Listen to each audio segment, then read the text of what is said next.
ऐसो हमारे खुदा यीशु मसीह का फजल हमेशा हम सबों के साथ होता रहे। यीशु दाऊद बादशाह कहते हैं, मैं तेरी किस किस नेमत का इजहार करूं और किस किस बरकत को बयान करूं। वो तो समुंदर की रेत से भी बढ़कर हैं, मैं उनका शुमार नहीं कर सकता। बेशक जो दाऊद बादशाह ने वो रूहानी तजर्बा हासिल किया था जो खुदा ने उसे बख्शा था, लेकिन जिन बातों का भेद खुदावंद ने हमारे खुदा यीशु मसीह की अंजील के वसीला से हमें अता किया, वो हमारे लिए बहुत ही गिरां कदर। खुदावंद के पाक कलाम में हमारे लिए एक तसल्ली बख्श कलाम है कि अब जो खुदा यीशु मसीह में हैं उन पर सज़ा का हुक्म नहीं। कितनी बड़ी स्टेटमेंट है और कितना बड़ा ये बयान है कि जब हम खुदा यीशु मसीह में ज़िंदगी बसर करते हैं तो हम पर सज़ा का हुक्म नहीं होता।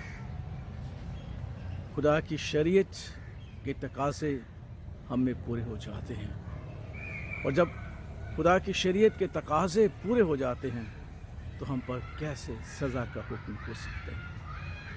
और ये काम हमारे खुदा यीशु मसीह ने किया, जो जिस्मानी तौर पर दाऊद की नस्ल से था, लेकिन शरीयत के तकाज़ों को पूरा करते हुए मुर्दों में से जी उठने का बायस वो खुदा ताला का बेटा कहलाया और ठहरा।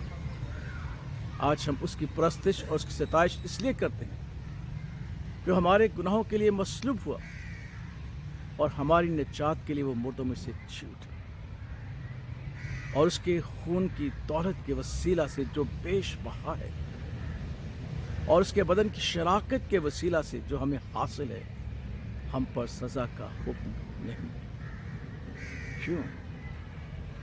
क्योंकि उसने उन तमाम ज़ाबतों को, उन तमाम हुक्मों को सलीब पर कीलों पर चढ़ दिया और फतह याबी का शादियाना बचाया।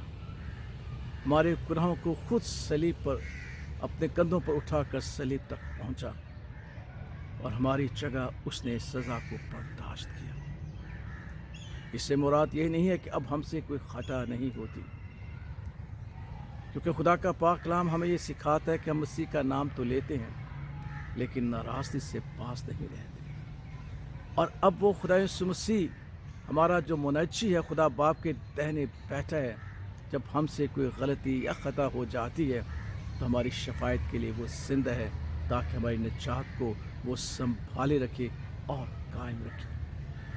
और सबसे बड़ी बात कि हम पर सज़ा का हुक्म इसलिए नहीं कि हम पाक बपतिस्मा के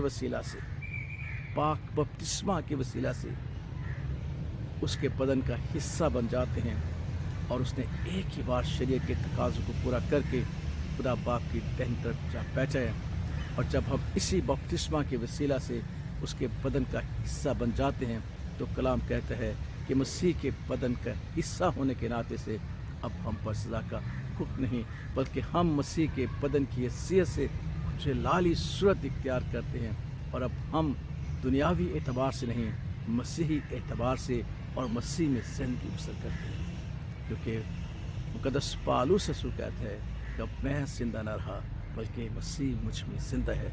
अब मैं जो ज़िंदगी बसर करता हूँ उसके वसीला से ज़िंदगी बसर करता हूँ। और यही वजह है कि ये बहुत बड़ा ईमान का भेद हम पर ज़ाहिर किया गया है कि अब जो खुदा यीशु मसीह में है उन पर सज़ा का हुक्म नहीं।